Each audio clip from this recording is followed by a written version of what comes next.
ઉપવાસમાં જો તમને પણ બહુ ભૂખ લાગતી હોય ને તો આવા પોચા રૂ જેવા ફરાળી દૂધીના મુઠિયા જરૂરથી એક વખત બનાવજો.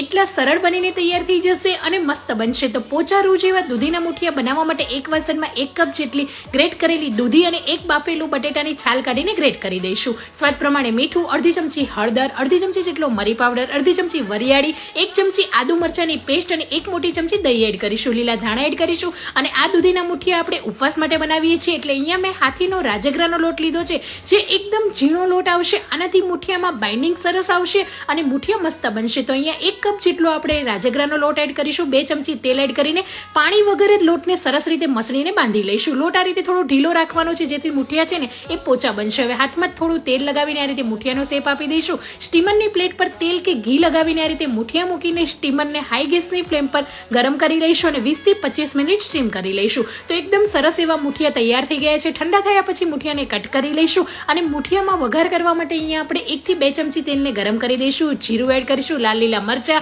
સફેદ તલ અને જો ઉપવાસમાં તમે જે પણ વસ્તુ ના ખાતા હોય સ્કીપ કરી દેવાની. અને આ રીતે કટ કરેલા મુઠિયા એડ કરી લઈશું. લીલા ધાણા એડ કરીને ટોસ કરી લઈશું. તો ચટપટા દૂધીના મુઠિયા તૈયાર છે. અને હા, હાથીની તમામ પ્રોડક્ટ તમે વેબસાઇટ પરથી પરચેસ કરી શકો. Thank you for watching.